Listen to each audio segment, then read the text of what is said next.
صل على محمد وعلى آل محمد كما صليت على إبراهيم وعلى آل إبراهيم إنك حميد مجيد اللهم بارك على محمد وعلى آل محمد كما باركت على إبراهيم وعلى آل إبراهيم إنك حميد مجيد حبيب خدا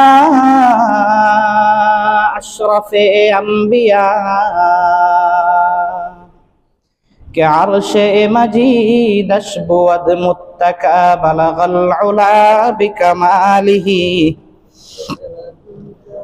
कशफद दुजा बिजमालिही हसनत जमीउ खिसालिही सल्लु अलैहि व आलिहि बलगल उला बिकमालिही कशफद दुजा बिजमालिही हसनत जमीउ खिसालिही सल्लु अलैहि व आलिहि बलगल उला बिकमालिही कशफद दुजा बिजमालिही हसनत जमीउ खिसालिही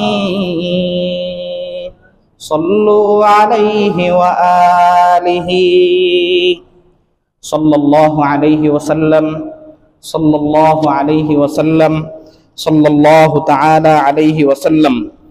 सम्मानित उपस्थित मुसल्लियान आज़म, আল্লাহ রব্বুল আলামিনের দরবারে অসংখ্য অগণিত শুকরিয়া যে আল্লাহ রব্বুল আলামিন আজকের এই পবিত্র জুমার দিনে আল্লাহর ঘর মসজিদে এসে সর্বাগ্রে হাজিরা দেওয়ার তৌফিক দান করেছেন।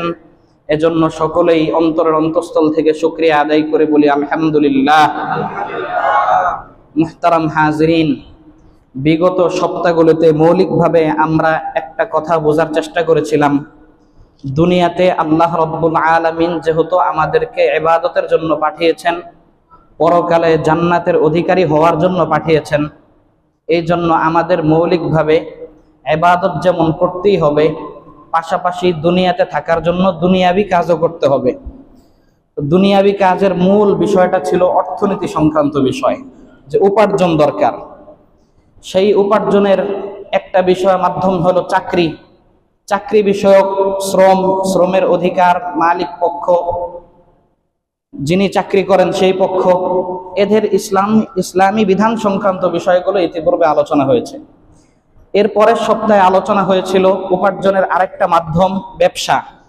ইসলামের ব্যবসায়ী নীতি কি, হালাল হারাম, এর মৌলিক আলোচনাগুলো বিগত সপ্তাহে আলোচনা হয়েছে। তার মানে দুনিয়াতে চলতে গেলে উপার্জন সংক্রান্ত আমার যেই বিষয়গুলো হলো, সেক্ষেত্রে ইসলামের মৌলিক নীতিমালাগুলো আমাদের মধ্যে আলোচনা হইল। এখন আমাদের কর্তব্য হচ্ছে সেই অনুযায়ী আমল করা। এইবার আসেন দুনিয়ার বাস্তবতা হিসাবে যে যেই ধরনের উপার্জনের সাথেই সম্পৃক্ত হই, সম্পৃক্ত হওয়ার পরেও অনেকের জীবনেই দেখা যাবে যে অর্থনৈতিক বিভিন্ন ইনকাম সোর্সের মধ্যে সে সংযুক্ত হলো, সম্পৃক্ত হলো, সম্পৃক্ত হওয়ার পরেও অভাব কখনো তার পিছু ছাড়ছে না। অভাব জিনিসটা তার মধ্যে রয়েই গেছে, অভাব তার পিছে লেগেই আছে। এর কারণটা কি? এই অভাব যখন আমাদের মধ্যে চলে আসবে, আমাদের কেউ যখন অভাব আর এই বিপদ মুসিবতের মধ্যে নিপতিত হবে, তখন ইমানদার বান্দা হিসাবে আল্লাহর পক্ষ থেকে তার প্রতি কি নির্দেশনা, অভাবগুলি কেন আসে, আর অভাব থেকে পরিত্রাণের উপায় কি, এই সংক্রান্ত অতি সংক্ষেপে মৌলিক কথাগুলো বলার চেষ্টা করব কোরআন হাদিসের আলোকে। ওয়ামা তাওফীকি ইল্লা বিল্লাহ। দুনিয়াতে অভাব যে আসে, একাধিক কারণে অভাব আসে। সমস্ত কারণ আলাদা বিস্তারিত ব্যাখ্যা বিশ্লেষণ করে এই অল্প সময় বলা সম্ভব না। তবে যে সকল কারণগুলোতে অভাব আসে, ওই কারণগুলো পর্যালোচনা করলে মৌলিক দুইটা জিনিস সামনে আসে। সেই দুইটা জিনিসই আমরা বোঝার চেষ্টা করব। এক নম্বর, অভাব আসে আল্লাহর পক্ষ থেকে পরীক্ষার জন্য। কিসের জন্য? এক নম্বর, অভাব আসে আল্লাহর পক্ষ থেকে পরীক্ষার জন্য।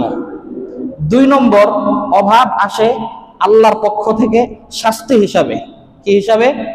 অপরাধের শাস্তি হিসাবে। এখন আমরা যখন কেউ অভাবের মধ্যে পড়ব, তখন আমাদের নিজেদের ব্যাপারে নিজেদের ক্যালকুলেশন করতে হবে, হিসাব মিলাইতে হবে যে অভাবটা কেন আসলো। ইস্তাফতি নাফসাক, তুমি তোমার নিজেকে প্রশ্ন করো যে এই বিপদের মধ্যে, এই মুসিবতের মধ্যে কেন পড়লা, উত্তর পেয়ে যাবে ইনশাআল্লাহ। যদি মনে হয় আমার গুনাহের কারণে অভাব এসেছে, তাহলে সেই গুনাহের রাস্তাগুলো পরিহার করতে হবে। আর যদি মনে হয় অভাবটা আল্লাহর পক্ষ থেকে পরীক্ষা হিসাবে এসেছে, তখন সবর করতে হবে, ধৈর্য ধারণ করতে হবে।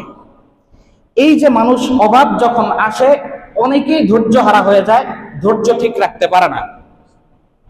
আপনারা জানেন, যাদের সজাগ দৃষ্টি আছে, ইসলাম মুসলিম মিল্লাত সম্পর্কে গভীর পর্যালোচনা যাদের আছে, তারা জানেন সারা পৃথিবী তো আছেই, পূর্ব তিমুর সহ বিভিন্ন অঞ্চলে, বিশেষভাবে আমাদের এই স্বাধীন বাংলাদেশের এই ভূখণ্ডে পার্বত্য চট্টগ্রাম, উত্তরাঞ্চল, দিনাজপুর, রংপুরের সেই কিনারা অঞ্চলগুলো, এই অঞ্চলগুলোতে খ্রিস্টান মিশনারি, বিভিন্ন মিশনারি এনজিও, তারা সরল মনা সাধারণ মুসলমান, দরিদ্র অভাবী মুসলমানদের মধ্যে সেবামূলক কার্যক্রম পরিচালনা করে। এই সেবামূলক কার্যক্রম পরিচালনা করার মধ্য দিয়ে যারা ইসলাম ধর্মের শিক্ষা, ইসলাম ধর্মের বুনিয়াদে ইলমের উপর মজবুত বুৎপত্তি যাদের নেই, তাদেরকে তারা কি করে? ধর্মান্তরিত করে ফেলে।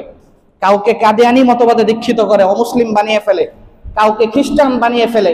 ওই যে মাদার তেরেসার সুস্পষ্ট একটা বক্তব্য, will change Bangladesh into a Christian country by servicing the people, this is our plan for 2050। মূল কথা ছিল 2050 সালে, এটা তাদের ভিতরগত প্ল্যান। 2050 সালে তারা অল বাংলাদেশকে একটা খ্রিস্টান রাষ্ট্র হিসাবে দেখতে চায়, সাম্রাজ্যবাদী চিন্তাধারা। এই জন্য তারা কি করছে, বহু পাহাড়ি অঞ্চলগুলির মানুষের মধ্যে, ওখানে আমাদের দ্বীনি দায়ী যারা, দুইটা ধরনের মেহনত মৌলিকভাবে আছে। একটা হলো দাওয়াত ও তাবলীগের মেহনত। দাওয়াত ও তাবলীগের মেহনতের মাধ্যমে সাধারণ মুসলমান যারা, মুসলমান হয়ে যারা ইসলামী আমল থেকে বিচ্যুত হয়ে গেছে, দূরে সরে গেছে, তাদের পেছনে মেহনত করে আল্লাহ ভোলা মানুষদেরকে আল্লাহর সাথে সম্পৃক্ত করে দেওয়া, এটা একটা মেহনত সমাজের মধ্যে, সাধারণ জনগণের মধ্যে পরিচালিত আছে। আরেকটা মেহনত হচ্ছে অমুসলিমদের মাঝে মেহনত করা। এই অমুসলিমদের মাঝে মেহনত করতে যেয়ে যে সমস্ত জামাত, তাবলীগের যে সমস্ত জামাতগুলো যায়, এমন এমন জায়গার মধ্যে যায়, ওখানে আইন শৃঙ্খলা রক্ষাকারী বাহিনীর সদস্য পর্যন্ত বলে যায়, হুজুর আসছেন, নিরাপত্তা বিষয়ে আমাদেরকে কিছু বলেন না, নিজের রিস্ক নিয়ে যেতে হবে। খুব রিস্কি বিষয়, এই সমস্ত বিষয়ে কথা বলাও রিস্ক, তারপরও দিনের দায়িত্ব হিসাবে আমার বলতে হচ্ছে কথাগুলো। এই রিপোর্টগুলো সকলের কাছে নাই, কিন্তু যারা দাওয়াতি কার্যক্রম করে এগুলো আমাদের জানা আছে।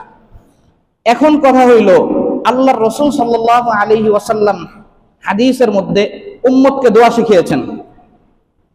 কানা রাসূলুল্লাহ সাল্লাল্লাহু আলাইহি ওয়াসাল্লাম ইয়াতাআওয়াযু মিনাল ফাকরি ওয়াল কুফর, কিলা লাহু ইয়া রাসূলুল্লাহ আয়াদিলুল ফাকরু বিল কুফর, ক্বালা নাআম, ক্বালা নাআম। আল্লাহর রাসূল সাল্লাল্লাহু আলাইহি ওয়াসাল্লাম, ইমাম বুখারী রাহমাতুল্লাহি আলাইহি আল আদাবুল মুফরাদ কিতাবের মধ্যে বর্ণনা করেন, হযরত আবু সাঈদ খুদরি রাদিয়াল্লাহু তাআলা আনহু থেকে বর্ণিত, নবীজি বলেন, কানা রাসূলুল্লাহ সাল্লাল্লাহু আলাইহি ওয়াসাল্লাম ইয়াতাআওয়াযুল ফাকর ওয়াল কুফর। আল্লাহর নবী আল্লাহর পক্ষ থেকে সব সময় পানা চাইতেন, আশ্রয় চাইতেন দুইটা বিষয় থেকে বিশেষভাবে। একটা হলো আল ফাকর, দরিদ্রতা থেকে আল্লাহর রাসূল সাল্লাল্লাহু আলাইহি ওয়াসাল্লাম আল্লাহর কাছে কি চাইতেন? পানা চাইতেন, মুক্তি চাইতেন, আশ্রয় চাইতেন। দুই নম্বর, নবীজি সাল্লাল্লাহু আলাইহি ওয়াসাল্লাম স্পেশাল আরেকটা বিষয় থেকে আল্লাহর কাছে মুক্তি চাইতেন, পানা চাইতেন, সেটা হচ্ছে আল কুফর, কুফরি থেকে, বেঈমানি থেকে, শিরিক থেকে। খেয়াল করি কয়টা বিষয় বললেন নবীজি এখানে দোয়ার মধ্যে। আল্লাহর রাসূল সাল্লাল্লাহু আলাইহি ওয়াসাল্লাম দরিদ্রতা থেকে আল্লাহর কাছে মুক্তি চাইতেন। দুই নম্বর, আল্লাহর রাসূল সাল্লাল্লাহু আলাইহি ওয়াসাল্লাম কুফরি থেকে আল্লাহর কাছে মুক্তি চাইতেন। দরিদ্রতা আর কুফর দুইটা জিনিসকে উনি পাশাপাশি দাঁড়া করিয়ে একই সমান পর্যায়ের গুরুত্ব দিয়ে আল্লাহর কাছে দোয়া চাইলেন। সাহাবা একরাম প্রশ্ন করলেন, আয়াদিলুল ফাকরু বিল কুফর, ও নবী, আপনি দরিদ্র এবং কুফরি থেকে, দারিদ্র এবং কুফরি থেকে আল্লাহর কাছে মুক্তি চাইলেন, তার মানে কি নবী আপনি বুঝাইতে চান দারিদ্রতা আর কুফরি দুইটা পাশাপাশি সমপর্যায়ের জিনিস? নবীজি বললেন, নাম, হ্যাঁ, দারিদ্রতা, দরিদ্র ব্যক্তি এবং যে ব্যক্তি কুফরি করে, এই দুইজনের অপরাধ সমান পর্যায়ের। দারিদ্র এবং কুফর দুইটা সমান পর্যায়ের জিনিস। এই জন্য নবীজি আল্লাহর পক্ষ থেকে কি চাইলেন? পানা চাইলেন। প্রখ্যাত ইসলামিক দার্শনিক আল্লামা ইমাম আবু হামিদ আল গাজালি রহমতুল্লাহি আলাইহি, ওনার একটা উক্তি আছে, কাদাল ফাকরু আন ইয়াকুনা কুফরান।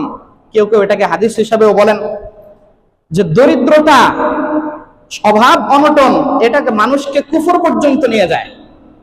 এর প্রমাণ হচ্ছে আজকে আমাদের বাংলাদেশের পার্বত্য অঞ্চলের অমুসলিম দিন সম্পর্কে অজ্ঞ মুসলিম ভাই বোনরা। এমনও দেখা গিয়েছে ইন্তেকাল করার পর যখন তার লাশটাকে নিয়মতান্ত্রিক গোসল করিয়ে জানাজা সম্পন্ন করে দাফনের দিকে নেওয়া হবে, সাথে সাথে খ্রিস্টানদের লোক এসে হাজির, বলে যে এই লাশ কবরে নিতে পারবেন না, এর জানাজা হতে পারবে না। এই খ্রিস্টান। কি ভাই, খ্রিস্টান হলো কিভাবে? উনি তো মুসলমান। বলে উনি খ্রিস্টান, গোপনে আমাদের সাথে উনি চুক্তিবদ্ধ হয়েছেন। উনি অভাবের মধ্যে ছিলেন, আমরা টাকা দিয়ে আমাদের এনজিওর সেবা দিয়ে তার বাড়ি তুলে দিয়েছি, তার চাল ডালের ব্যবস্থা আমি করে দিয়েছি, তার সন্তানাদের বিবাহের বন্দোবস্ত আমি করে দিয়েছি, তার সব কিছুর মৌলিক প্রয়োজন আমরা পূরণ করেছি। বিনিময়ে সে আমাদের ধর্মে দীক্ষিত হয়েছে। তবে সমাজের মধ্যে সে স্পষ্ট এটা উচ্চারণ করে নেই, নিজেকে এটা গোপন রাখছে। প্রমাণস্বরূপ তার রানের মধ্যে সিল লাগানো আছে। তার রানের মধ্যে কি আছে? সিল লাগানো আছে। যখন কাপড় তুলে দেখা হয়েছে যে ওই সিল ওখানে আছে, তখনই দেখা গেল কি লোকটা আসলে বহু আগেই খ্রিস্টান হয়ে আছে। এই জন্য নবীজি বললেন অভাব জিনিসটা এমন, এই অভাবের কারণে মানুষ কি হয়ে যায়? কুফরি পর্যন্ত চলে যায়, ঈমান পর্যন্ত ত্যাগ করে ফেলে, নাউজুবিল্লাহ।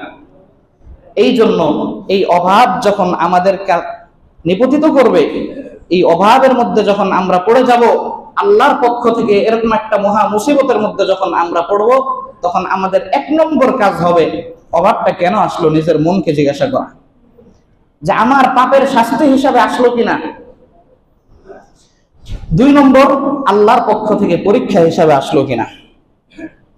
কি কি কারণে অভাবগুলি আসে?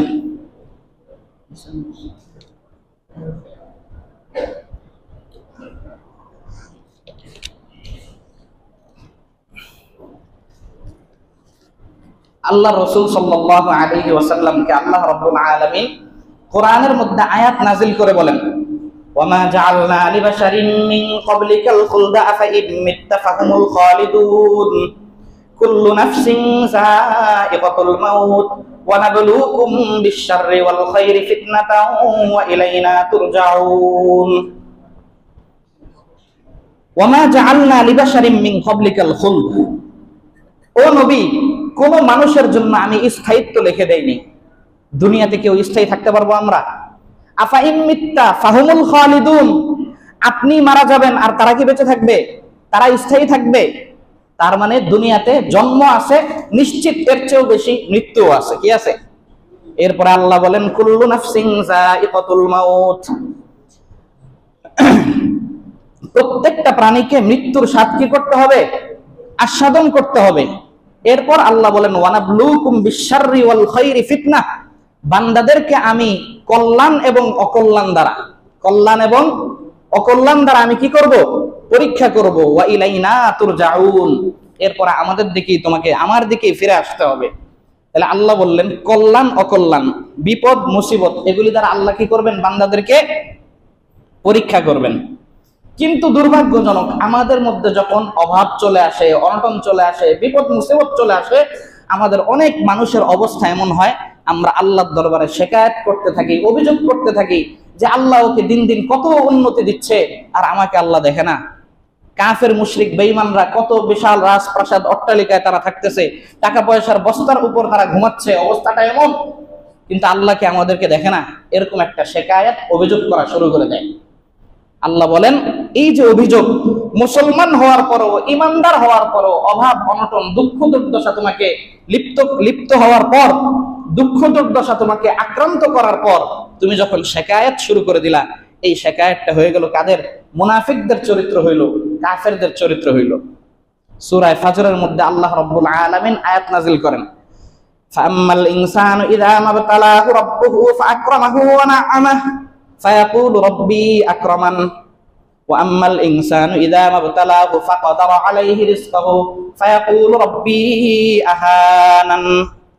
আল্লাহ বলেন আম্মাল ইনসান, আল্লাহ যখন কাউকে কি করেন? নিয়ামত দান করেন, কি করেন? নিয়ামত দান করেন, সুখ স্বাচ্ছন্দ্যে রাখেন, স্বাভাবিক অবস্থার মধ্যে রাখেন। বেঈমানদের চরিত্র, মুনাফিকদের চরিত্র হলো তখন মনে মনে এই কথা বলে, রব্বি আকরামান, আমার আল্লাহ আমাকে কি করেছেন? মর্যাদা দিয়েছেন, ইজ্জত দিয়েছেন। ওয়া আম্মাল ইনসানু ইযা মাবতালাহু রাব্বুহু ফাকাদারা আলাইহি রিজকাহু, আর যখন ওই আল্লাহ আবার কোন বান্দাদেরকে পরীক্ষা করেন, রিজিককে সংকুচিত করে দেন। এক নম্বর কি বললেন? আল্লাহ তাআলা সম্পদ দেন, সুখ স্বাচ্ছন্দ্যে রাখেন, তখন সে বলে যে রব্বি আকরামান, আমার আল্লাহ আমারে সম্মান দিয়েছে। হ্যাঁ, আমার আল্লাহ আমাকে কি দিয়েছে? সম্মান দিয়েছে। আর যখন আল্লাহ কি করেন? পরীক্ষা করেন, ইযা মাবতালাহু রাব্বুহু ফাকাদারা আলাইহি রিজকাহু, তার রিজিককে সংকীর্ণ করে দেন, তার রিজিককে সংকুচিত করে দেন। ফায়াকুলু রাব্বি আহানান, ওই ক্ষেত্রে যখন বলেছে আল্লাহ আমাকে সম্মানিত করলো, আর যখন এই অবস্থা আসে তখন বলে আমার আল্লাহ আমাকে বেইজ্জতি করলো। নাউজুবিল্লাহ। এই জন্য খেয়াল করেন, আমি আপনি যদি কষ্টের মধ্যে পড়ার পর মনের অবস্থা যদি এমন হয় যে আমার আল্লাহ আমার প্রতি অবিচার করতেছে, তাহলে বুঝবেন যে এটা মুনাফিকের চরিত্র। আর যদি দেখেন যে না, যত কষ্টেই পড়েন আল্লাহর উপর কোনো অভিযোগ আসে না, চিন্তা হয়ে যায় যে আল্লাহ পরীক্ষা করছেন, অথবা আপনার চিন্তা ওইদিকে যায় যে আমার আল্লাহ হয়তো আমার কোনো পাপের শাস্তি দিচ্ছেন, এই দুইটা জিনিস যখন মনের মধ্যে আসে, বুঝবেন যে ঈমানের নূর আপনার দিলের মধ্যে আসে। এই যে যখন কাফেরদের অবস্থা হইল, মক্কার কাফের সম্পর্কে এই অবস্থা হওয়ার পর আল্লাহ পরের আয়াতে বলেন, কাল্লা, কোশ্চিন কালেও না, কখনো না, তোমরা যেমনটা ধারণা করছো কখনোই এমন না। বাল্লা তুকরিমুনাল ইয়াতীম ওয়ালা তাহাদ্দুনা আলা তুআমিল মিসকিন। আল্লাহ বলেন, সম্পদের উপার্জন যখন তুমি ভালো মতো করছো, মনে করেছো আল্লাহ তোমাকে সম্মানিত করেছেন, রিজিককে যখন সংকুচিত করেছেন, মনে করেছো তোমার আল্লাহ তোমাকে অপমানিত করছেন, আল্লাহ বলেন জীবনেও না, কোশ্চিন কালেও না, তোমাদের অপরাধ হচ্ছে বাল্লা তুকরিমুনাল ইয়াতীম, তোমরা এতিমকে সম্মান করো না, এতিমকে কি করো না? মহাব্বত করো না, ভালোবাসো না। আর ওয়ালা তাহাদ্দুনা আলা তুআমিল মিসকিন, মিসকিন হতদরিদ্র গরিব মানুষদেরকে তোমরা আহার দান করো না, খাবার কি খাওয়াও না। এরপর ওয়াতাকুলুনা তুরাসা আকলাল লাম্মা, উত্তরাধিকার সম্পদ তোমার বাবা যেটা রেখে গিয়েছেন, পূর্বপুরুষ থেকে তুমি যে উত্তরাধিকার সম্পদ পেয়েছো, তাকুলুনা তুরাস, এই মিরাসি সম্পদ যেটা, এই মিরাস উত্তরাধিকারের সম্পদকে তোমরা খেয়ে নিয়েছো, আকলান লাম্মা, সমূলে গ্রাস করে নিছো। ভাই হিসাবে বাবার উত্তরাধিকার তুমি আসো, সমস্ত সম্পদগুলিকে তুমি একা ভক্ষণ করছো, বোনের হিস্সাগুলো দাও নাই, তোমার বোনের অংশগুলিকে তুমি কি করো নাই? ন্যায্য পাওনাটা দিয়ে দাও নাই। 10 বছর পর বোন যখন বাস্তবিক জীবনের প্রয়োজনের সামনে এসে যখন ভাইয়ের কাছে সম্পদগুলো চাইতে আসছে, কপাল পোড়া খারাপ ভাই যদি হয়ে থাকে, এই সম্পদ তো সে দেয় না। আর অধিকাংশ আমাদের অবস্থাটা এমন, যদি সম্পদ দেয়ও, দেওয়ার সময় একটা কথা বলে দেয়, সম্পদও নিয়ে গেলা, ভাই বোনের সম্পর্কটাও নিয়ে গেলা। ওয়াতাকুলুনা তুরাসা আকলাল লাম্মা, সম্পদকে এককভাবে পরিপূর্ণভাবে গ্রাস করো। ওয়া তুহিব্বুনাল মালা হুব্বান জাম্মা, সম্পদ তোমাকে অন্ধ করে দেয়, সম্পদের মোহে, সম্পদের ভালোবাসায় তুমি আল্লাহর জিকির থেকে গাফেল হয়ে থাকো, আল্লাহর ইবাদত, এই সব বিষয় থেকে তুমি কি হয়ে থাকো? গাফেল হয়ে থাকো। 4টা কথা বললেন এখানে, যে অভাব আসে, বাল্লা তুকরিমুনাল ইয়াতীম, এতিমের হক নষ্ট করো, এতিমের ইজ্জত করো না। ওয়ালা তাহাদ্দুনা আলা তুআমিল মিসকিন, অভাব মিসকিন, গরিব ফকির মিসকিন যারা আছে তাদেরকে কি খাবার দাও না। এরপর আল্লাহ এখানে বলেন ওয়ালা তাহাদ্দুন, উৎসাহিত করো না। সমাজে কিছু মানুষ এমন আছেও দেখবেন, হ্যাঁ, নিজে তো দেয় না, অপর আরেকজন দিলে তাকেও বাধা দেয়। বাসের মধ্যে বসে আছেন, তো একজন লোক যখন দেখবেন যে ভিক্ষুক, কোনো প্রয়োজনগ্রস্ত অভাবী ব্যক্তি, ও যখন আপনার কাছে এসে 5 টাকা 10 টাকা 20 টাকা সওয়াল করছে, চাচ্ছে, আবেদন করছে, তা আপনার পাশের সিটের মানুষ বলে, আরে ভাই থাক, 10 টাকা করে দেওয়ার দরকার নেই, 10 টাকাতে 2টা বিড়ি কিনে খায়, 10 টাকাতে 2টা কি বিড়ি খায়েন অথবা একটা পান খায়েন। এগুলি এভাবেই নষ্ট করতেছে এদের জীবন। এই যে আরেকজনকে কি করা? বাধা দেওয়া। ওয়ালা তাহাদ্দুনা আলা তুআমিল মিসকিন। এরপর ওয়াতাকুলুনা তুরাসা আকলাল লাম্মা, সম্পদের ক্ষেত্রে একচ্ছত্র অধিকার, হস্তক্ষেপ প্রয়োগ করো তোমরা। ওয়া তুহিব্বুনাল মালা হুব্বান জাম্মা, এক সম্পদটাকে, এই পরিমাণ সম্পদকে মহাব্বত করো যে আল্লাহর সমস্ত ইবাদত থেকে তুমি কি হয়ে যাও? গাফেল হয়ে যাও। এইটা হচ্ছে কাফেরদের চরিত্র। ওয়ালিদ ইবনে উকবা এদের চরিত্র, কাফের এদের কি চরিত্র? এগুলো পবিত্র সূরা মাউনের মধ্যে আপনারা জানেন কোরআনের একটা ছোট্ট সূরা, আওয়াইতাল্লাযী ইউকাযযিবু বিদ্দীন ফাযালিকাল্লাযী ইয়াদউল ইয়াতীম। একটা ইতিহাসের বর্ণনা আছে। আবু জাহেল চেনেন না আপনারা? আবু জাহেল, এই আবু জাহেলের স্বভাব ছিল যখন কোনো এতিম অথবা কোনো নাবালেগ সন্তান যার বাবা যার অভিভাবক মৃত্যু সজ্জায় শায়িত মরণাপন্ন অবস্থায়, সে বুঝতে পারছে যে এই অল্প সময়ের মধ্যেই পৃথিবী থেকে শেষ নিঃশ্বাস ত্যাগ করবে, তখন এ জায়গায় করতো কি, তার কাছে বলতো যে দেখো তুমি তো চলে যাচ্ছ, তুমি তার বেশি দিন বাঁচতে পারবা না, তো তোমার এই যে সম্পদের উত্তরাধিকার এগুলি রক্ষণাবেক্ষণ কে করবে? এই সন্তানরা তো এতিম থাকবে, ছোট নাবালক, কিচ্ছু বুঝে না, এখন মানুষ তোমার সম্পদের নিরাপত্তা দিবে না, মানুষ যার যার মতো কি ভোগ করতে থাকবে। তা আমি যেহেতু পাওয়ারফুল ব্যক্তি, দায়িত্বশীল, কাইয়িমুল উমুর, তুমি তোমার সম্পদের দায়িত্বগুলো আমার কাছে বুঝিয়ে দিয়ে যাও, তোমার সন্তানের রক্ষণাবেক্ষণের দায়িত্ব আমার, আর যখন সে বড় হয়ে যাবে তার সম্পদ তাকে বুঝাই দেওয়া হবে। এইভাবে অনেক মানুষের সম্পদের দায়িত্ব এই মিস্টার নিয়ে যাইত। নেওয়ার পর এরপরে যখন অধিকাংশ ক্ষেত্রেই দেখা গেছে ছেলে যখন বড় হয়েছে, এতিম যখন বড় হয়েছে, এতিম বড় হওয়ার পর যখন তার সম্পদটাকে সে চাইতে গেছে, তখন এই আবু জাহেলের চরিত্র ছিল, মক্কার বড় বড় লিডার পর্যায়ের কাফেরদের চরিত্র ছিল, তাদের সম্পর্কে কোরআনের এই আয়াত নাজিল হয়, আরাআইতাল্লাযী ইউকাযযিবু বিদ্দীন। সম্পদ যখন দেয় না, যখন তাকে বোঝানো হয় যে আমার সম্পদটা দেন, এটা তো আমার ন্যায্য অধিকার, নাহলে তো কিয়ামতের ময়দানে আপনার কি করতে হবে? আল্লাহর দরবারে পাকড়াও হইতে হবে। বলে কিসের কিয়ামত? আমি তো কিয়ামত বিশ্বাসই করি না, আমি কিয়ামত কি? আল্লাহ বলেন আরাআইতাল্লাযী ইউকাযযিবু বিদ্দীন, ও নবী আপনি কি দেখেন না ওই ব্যক্তিকে যে ব্যক্তি বিদ্দীন কিয়ামতের দিবসকে, কর্মফল দিবসকে অস্বীকার করে। ফাযালিকাল্লাযী ইয়াদউল ইয়াতীম, এই লোকটা এতিমদেরকে ঘাট ধাক্কা দিয়ে বের করে দেয়। ইয়াদউল ইয়াতীম, আছে ইয়াতীম শব্দটা কোরআনে, ফাযালিকাল্লাযী ইয়াদউল ইয়াতীম। এরপর ওই আয়াতের কথাটা এখানেও আল্লাহ রিপিট করছেন, ওয়ালা ইয়াহুদ্দু আলা তুআমিল মিসকিন, গরিব মিসকিনদেরকে খাবার দিতে উৎসাহিত করে না, নিজে তো দেয় না, অন্য দিলে তাকে অনুৎসাহিত করে। ফাওয়াইলুল লিল মুসাল্লিন আল্লাযীনা হুম, অন্য আলোচনা এখানে পরে আসছে।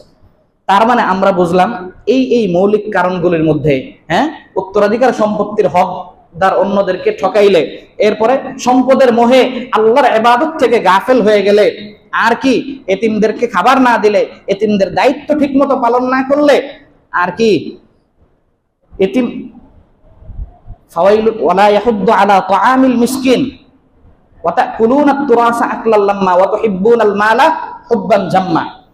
এই যে তিনটা দায়িত্বের কথা আল্লাহ বললেন, এগুলিকে পালন না করার পর আল্লাহ বলেন যে তোমার উপর অভাব আসে। কি আসে? তোমার উপর অভাব চলে আসে। এই অভাবটা যখন আমাদের আসবে, তখন চিন্তা করতে হবে যে আমরা কি এই ক্যাটাগরির কোনো কিসেমের মধ্যে পড়ি কিনা। যদি পড়ি, তখন ওখান থেকে কি হইতে হবে? সতর্ক হইতে হবে। আল্লাহ রাসূল সাল্লাল্লাহু আলাইহি সাল্লাম উম্মতকে কি করেছেন? এই ব্যাপারে স্পষ্টভাবে সতর্ক করছেন।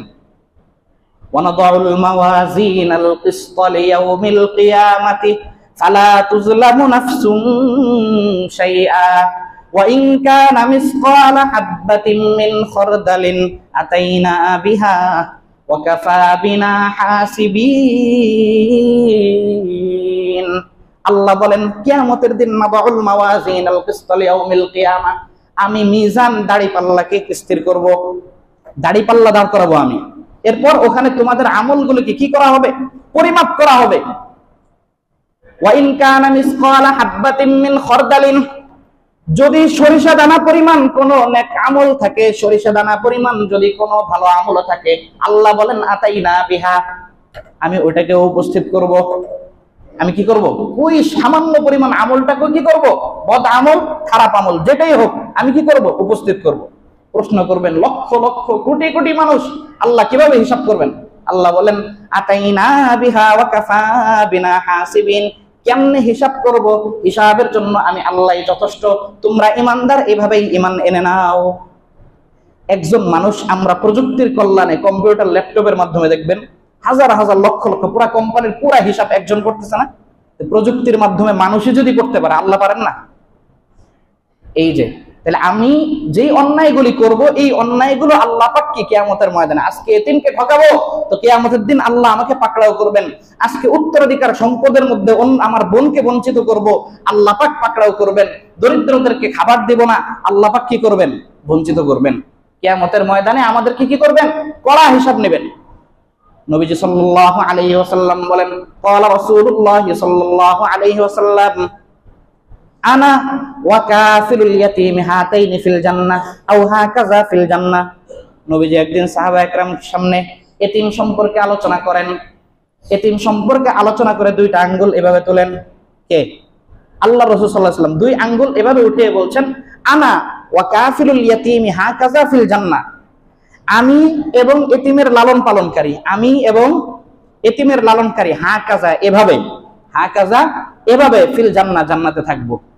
বলেন দুই আঙ্গুল দেখে নবীজি কি বুঝালেন? এই আঙ্গুল থেকে এই আঙ্গুলের দূরত্ব খুব বেশি না, কয়েক কিলোমিটার এখানে, তাই না? হ্যাঁ, সামান্য পরিমাণ দূরত্ব, একটা থেকে একটা পৃথক হওয়ার স্বাভাবিক কোনো সুরত নাই, কেটে আলাদা করতে হবে। আল্লাহ নবী সাল্লাল্লাহু আলাইহি ওয়াসাল্লাম বলেন, আমি আর এতিমকে সৎভাবে যে লালন পালন করবে, এতিমের দায়িত্ব যে নিবে, আল্লাহ রাব্বুল আলামিন হাসরের ময়দানে বিচার প্রক্রিয়ার পর ওই ব্যক্তিকে আল্লাহর রাসূলের সামনে এইভাবে জান্নাতে অবস্থান দিবেন। আনা ওয়া কাফিলুল ইয়াতীম। এই জন্য আল্লাহ পাক আমাদের যাদেরকে সম্পদের প্রাচুর্য দান করেছেন, আমাদের উচিত আমার সমাজে, আমার প্রতিবেশীর মধ্যে যদি কোনো এতিম থাকে, তার দায়িত্ব, তার লালন পালনের দায়িত্বটা আমরা নেওয়ার চেষ্টা করবো ইনশাআল্লাহ। এরপরে নবীজি আরেকটা হাদিসের মধ্যে বলেন, লাইসাল মুমিনু বিল্লাযী ইয়াবিতু শাবান ওয়া জারুহু জাইউন। আল্লাহর নবী বলেন, ও আমার উম্মতেরা, সত্যিকারের মুসলমানের মানদণ্ড আমি নির্ধারণ করি, শোনো।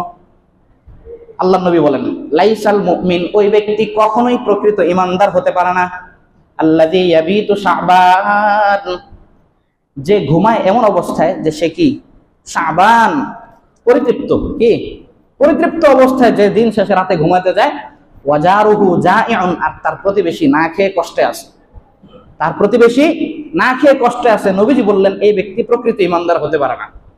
তার মানে আমরা প্রত্যেকে চেষ্টা করব, এক নম্বর, আমার পাশে কোনো অভাবী দরিদ্র ব্যক্তি যদি কষ্টে থাকে, হ্যাঁ, তার খোঁজ খবর নেওয়া, আর কোনো এতিম যদি থাকে তার দায়িত্বটা নেওয়ার চেষ্টা করব ইনশাআল্লাহ।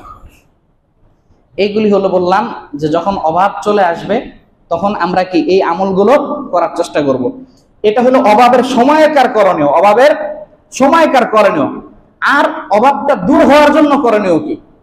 অভাবটা দূর হওয়ার জন্য দেখেন, অভাব কাউকে গ্রাস করলে আমরা বলছি দুইটা হইতে পারে, একটা হলো আল্লাহর পক্ষ থেকে পরীক্ষা, হ্যাঁ, আর একটা হলো শাস্তি। তো পরীক্ষা আল্লাহ তাআলা বান্দার মর্যাদা বাড়ানোর জন্য করেন, অনেক সময় আল্লাহ তাআলা বান্দাকে মহাব্বতের জন্য করেন। যদি বলেন যে অভাবটা শুধুমাত্রই শাস্তি হিসাবে আসে, নাউজুবিল্লাহ, আল্লাহ রাসূল সাল্লাল্লাহু আলাইহি ওয়াসাল্লামের ক্ষেত্রে কি বলবেন তাহলে? নবীজির ব্যাপার আপনারা শুনেননি, ক্ষুধায় কষ্টে করতে করতে ঘরে 3 দিন চুলা জ্বলে না, ঘরে কোনো খাবার নেই, পেটে পাথরও বেঁধেছেন, এমন কথাও তো শুনেছেন আপনারা।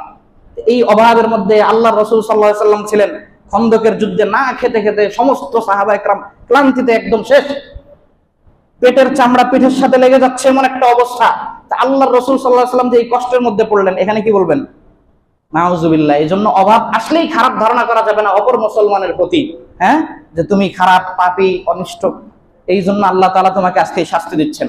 অভাবটা পরীক্ষার জন্য আসে, আল্লাহর পক্ষ থেকে বান্দার মর্যাদা বৃদ্ধি করার জন্য কি এসে থাকে। এই অভাবের সময় আমরা এই এই আমলগুলো করব, করণীয়। আর অভাবটা দূর হওয়ার জন্য আমরা কি করব? অভাবটা দূর হওয়ার জন্য 1 নম্বর বিষয় হচ্ছে তাকওয়া অবলম্বন করতে হবে। কি করতে হবে? আল্লাহ বলেন, ওয়ালাউ আন্না আহলাল কুরা আমানু ওয়াত্তাকাউ লাফাতাহনা আলাইহিম বারাকাতিম মিনাস সামাই ওয়াল আরদ ওয়ালাকিন কাযযাবু ফাআখাযনাহুম বাগতাতান ওয়া হুম লা ইয়াহসিবুন। আল্লাহ বলেন, লাউ আন্না আহলাল কুরা আমানু, জনপদের লোকেরা যদি সত্যিকার অর্থে ঈমান আনে, ওয়াত্তাকাউ, তাকওয়া অবলম্বন করে। কি করে? তাকওয়া অবলম্বন করে। তাকওয়া মানে কি? খোদাভীতি, আল্লাহর ভয়। আল্লাহর ভয় যার আছে সে তো নামাজ না পড়ে থাকতে পারে, তাই না? নামাজ না পড়ে থাকতে পারে? আল্লাহর ভয় যার আছে সে নামাজ না পড়ে থাকতে পারে না, অন্যায় কাজ করতে পারে না, গুনাহের পথে চলতে পারে না, ইসলামের যত ধরনের বিধান তার আছে ওই বিধানগুলো সে লঙ্ঘন করতে পারে না। আল্লাহ বললেন, ওয়াত্তাকাউ, যদি সে তাকওয়া অবলম্বন করে, লাফাতাহনা আলাইহিম বারাকাতিম মিনাস সামা, আমি আল্লাহ রাব্বুল আলামিন আসমানের বরকতের দরজাগুলো খুলে দিব। আসমানের বরকতের দরজা খুলে দেওয়ার ঘোষণা কে দিচ্ছেন? আল্লাহ রাব্বুল আলামিন দিচ্ছেন। কয়টা শর্ত? ঈমান এবং তাকওয়া। ঈমান এবং তাকওয়া। দেখেন বরকত ভিন্ন জিনিস।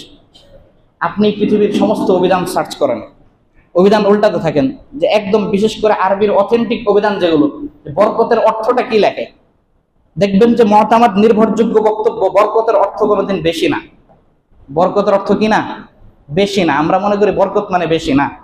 বরকতের অর্থ আসলে এটা কোনো অর্থ হয় না। বরকত বরকতি, সব জিনিসের অর্থ হয় না।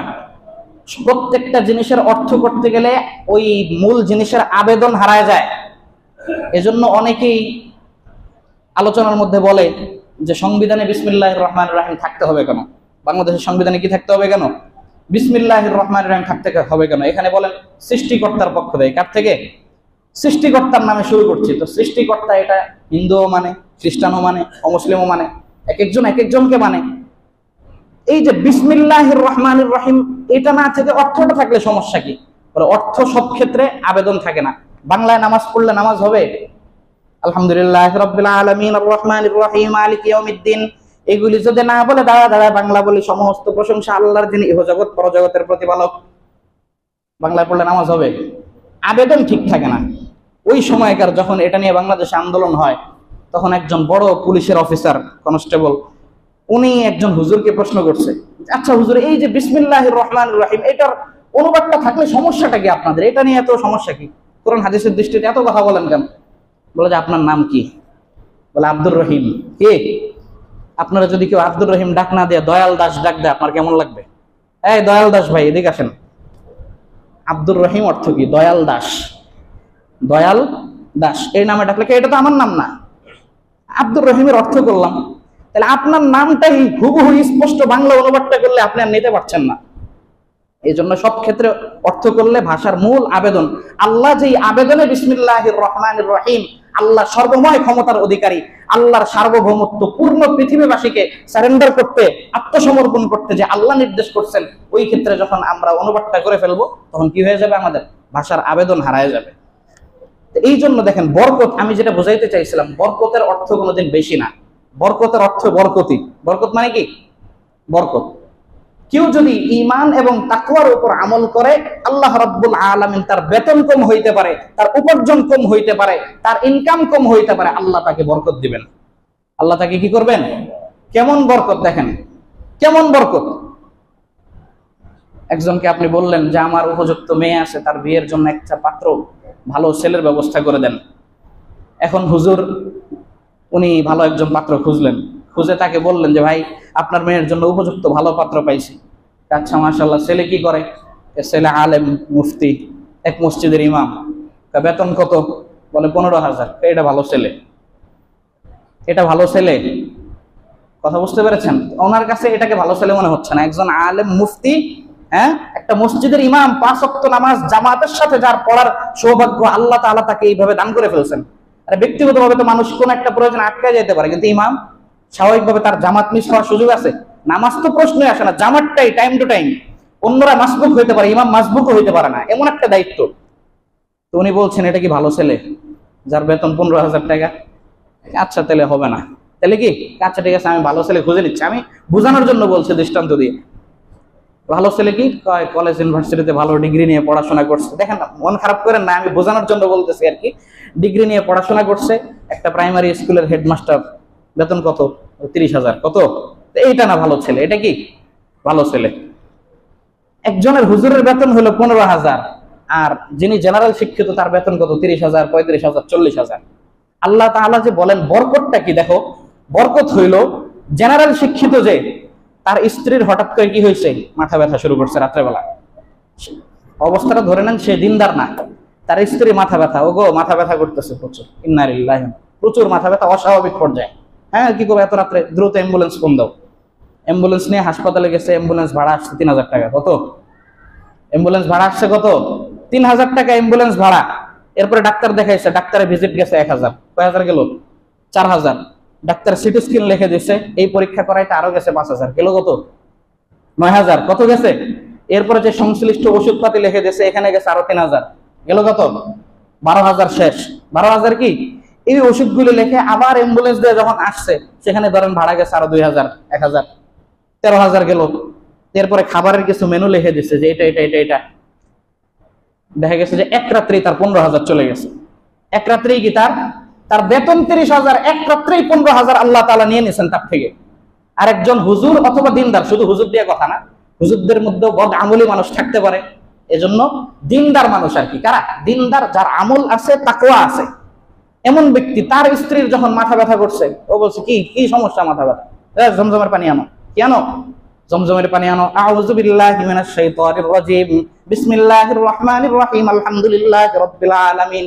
কোরআনের শেফার আয়াতগুলো পড়ে, দুরূদ শরীফ পড়ে, ইস্তেগফার করে, পানির মধ্যে দম করে। কি করে? পানির মধ্যে দম করে খাও। বাস খাইছে, সুন্দর করে শুয়ে থাকো। তাহাজ্জুদের সময়টা একসাথে নামাজ পড়বো দুজন, আল্লাহ তাআলা তাকে সুস্থ করে দিয়েছে। এই যে দেখেন বরকত জিনিসটা এরকম। এর মানে এই না ওই যে জেনারেল শিক্ষিত যিনি, উনিও যদি, জেনারেল শিক্ষা তার খারাপ না, ওইটাও ভালো শিক্ষা, দুনিয়ার কাজে অন্যান্য মানুষের অনেক উপকার সে করছে, ওটাও ভালো শিক্ষা।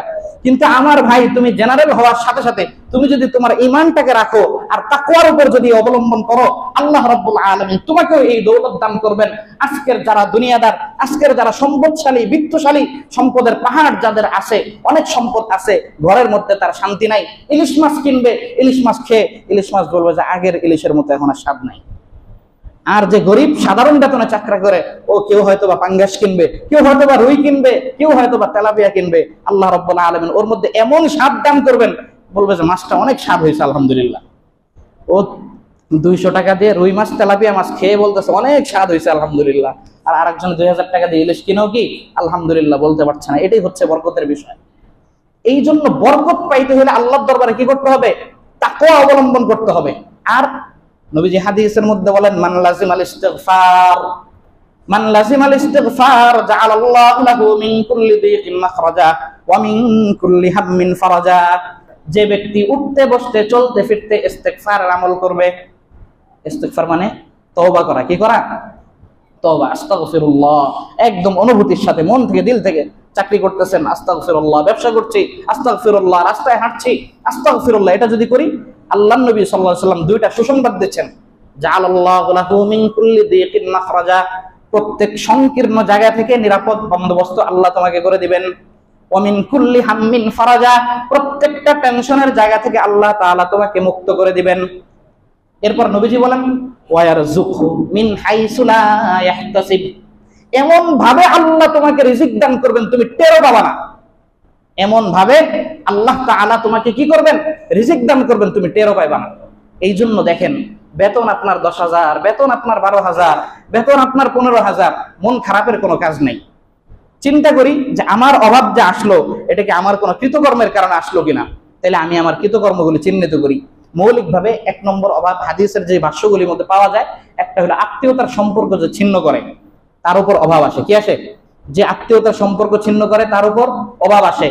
যে দুনিয়ার বাস্তবতা হিসেবে চাকরি তো করতেই হবে, ব্যবসা তো করতেই হবে, কিন্তু যে চাকরি আর ব্যবসাকে কি করে বেশি নির্ভর করে মনের জায়গা থেকে, বিশ্বাসের জায়গা থেকে, ওই পরিমাণ আল্লাহর উপর আস্থা তার নাই, এই ব্যক্তিকেও অভাব কি করে? গ্রাস করতে থাকে। আর একটা হলো আল্লাহর পক্ষ থেকে পরীক্ষা। তা আল্লাহর পক্ষ থেকে যে পরীক্ষাগুলি হবে, তখন ইন্নামা ইউওয়াফাস সাবিরুনা আজরাহুম বিগাইরি হিসাব, সওয়াবের যদি হইতে পারো, ধৈর্য ধারণকারী যদি হইতে পারো, আল্লাহ তাআলা তোমাকে বেহিসাব প্রতিদান দিবেন। বেহিসাব কি করবেন? প্রতিদান দিবেন। এরপর ওয়ায়ারযুকহু মিন হাইসু লা ইয়াহতাসিব, এমন জায়গা থেকে আল্লাহ তোমাকে রিজিক দিবেন যে তুমি টেরও পাবা না। হাজী ইমদাদুল্লাহ মুহাজির মক্কি রাহমাতুল্লাহি আলাইহি, আপনার নাম শুনেছেন। পুরা ভারত, বাংলাদেশ, পাকিস্তান উপমহাদেশের দিয়ারে হিন্দের শায়েখ, সমস্ত আলেমদের শায়েখ যিনি, উনি আল্লাহর এক আশিক বান্দা ছিলেন। কি ছিলেন? উনি নিজের উপর, আল্লাহর সাথে বান্দার সম্পর্কের বিভিন্ন লেয়ার আছে, স্তর আছে। এটাও হাদিসে কুদসি। নবীজি বলেন, আমি আমার বান্দার ধারণার নিকটবর্তী। আমার বান্দা আমার সাথে যেরকম আচরণ করবে, আমিও তার সাথে ওরকমই করব। আমার বান্দা যদি বলে যে না, আমি শুধু চাকরি করেই খাবো, আল্লাহ বলবেন ঠিক আছে, তোমার চাকরি করেই খাওয়াবো। আমার বান্দা যদি বলে যে না, আমি আল্লাহর থেকে চায় চায় নেওয়ার চেষ্টা করব, আর চাকরিটা মাধ্যম হিসাবে করব, তা আল্লাহ বললেন ওকে আমি ইজ্জতের জিন্দেগি দান করব। ও চাকরি করবে না, ওর জন্য সম্মানী নির্ধারণ হবে। কি হবে? বেতন এক শব্দ, সম্মানী তো আর একটা শব্দ। কথা বলেন, সম্মানী শব্দটা কেন আসছে? আল্লাহ বলেন ওর জন্য সম্মানী নির্ধারণ করা হবে। তুমি আল্লাহর সাথে কানেক্ট, সম্পর্ক যেরকম হবে। হাজী ইমদাদুল্লাহ মুহাজির মক্কি রহমতুল্লাহ আলী উনি নিয়ত করলেন যে আমি আর মানুষের কাছে চাবো না, যত ঠেকাই পড়ি আমি মানুষের কাছে আমি আর কি চাইবো না। আল্লাহ রাব্বুল আলামিন এমন ভাবে কবুল করলেন, মক্কা থেকে, ভারত থেকে কি হিন্দুস্তান থেকে মক্কা পর্যন্ত হিজরত করে গিয়েছেন। 3 বেলা হয়, কোনো খাবার নাই, 1 দিন যায়, 2 দিন যায়, 3 দিন যায়, কোনো খাবার নাই, মানুষের কাছেও চায় না। এইভাবে 5 বেলা হয়ে গেছে। কয় বেলা? 5 বেলা হওয়ার পর ওনার দিলের মধ্যে ইলহাম হইল, উনি স্বপ্ন দেখছেন, খেয়াল করতেছেন, সম্ভবত কাবার চত্বরে ঘুরতেছিলেন তখন, যে হযরত জিবরাইল আমিন বলতেছেন যে বান্দা বহুত সবের হ্যায়, যে এই বান্দা অনেক ধৈর্যশীল, এই বান্দা কি অনেক ধৈর্যশীল। আরেকজন ওই পাশে হযরত ইসরাফিল না মিকাইল আলাইহিস সালাম যেন ছিলেন, আরেকজন ফেরেশতা, সঠিক খেয়াল নেই। তো উনি বলতেছেন যে ওর থোড়া বাকি হ্যায়, অল্প কিছু ধৈর্য এখনো বাকি আছে। এরপর উনি সময় ক্ষেপণ করতে লাগলেন, মানুষের কাছে কিছু চান না, মানুষের কাছে কি কিচ্ছু চান না। 11 বেলা যাওয়ার পর হঠাৎ করে দেখে আর শরীর চলে না, বিছনার মধ্যে শুয়ে পড়লো। হঠাৎ দরজার মধ্যে একজন খটখট করে, কি করে, খুলে দেখে সাদা জবদবে জুব্বা পাগড়িওয়ালা একজন মানুষ খাবারের খানচি নিয়ে ওনার সামনে উপস্থিত। হুজুর এই খাবারটা আপনি গ্রহণ করেন, এটা হাদিয়া আল্লাহর পক্ষ থেকে আপনার জন্য। কি উনি খাইলেন, চিন্তা করলেন যে যেই পরিমাণ খাবার আছে রাতের জন্য স্টক করি। চিন্তা করলেন যে না, যেই আল্লাহ 11 বেলা পর আমাকে খাওয়াইতে পারছেন, আমি এটা রাতের জন্য স্টক করব না। উনি খাবার ফেরত দিলেন। এরপরে ইতিহাস লেখে যে উনি এমন ধনী সম্প্রদায়ের এমন প্রাচুর্য আল্লাহ রাব্বুল আলামিন ওনাকে দান করলেন, সারা জিন্দেগি অন্য মানুষদেরকে উনি সম্পদ বিলাইছেন, সদকা করছেন, দান করছেন, কারোর মুখাপেক্ষী কোনোদিন হয় নাই। এই জন্য আমাদের যার যার ইনকাম সোর্সে যে যেই অবস্থায় থাকি, ঈমান, তাকওয়া, ইস্তিগফার, ঈমান, তাকওয়া, ইস্তিগফার, আত্মীয়তার বন্ধন রক্ষা করা, এই 4টা জিনিসের সাথে সমস্ত আমলগুলিকে সুন্দর করব। আমার 12,000, 15,000 এই বেতনের মধ্যে আল্লাহ তাআলা বরকত দিবেন। কোনো রোগ বালাই আল্লাহ দিবেন না, কোনো বিপদ আল্লাহ দিবেন না। নরমাল তেলের মধ্যে অল্প তেলে মচমচা ভাজার স্বাদ আল্লাহ রাব্বুল আলামিন দান করে দিবেন। আল্লাহ তাআলা প্রত্যেককে কথাগুলো অনুধাবন করার তৌফিক দান করুন, আমিন। ওয়া আখিরু দাওয়ানা আনিল হামদুলিল্লাহি রাব্বিল আলামিন। যারা ক্বাবলাল জুমা 4 রাকাত সুন্নাত পড়ে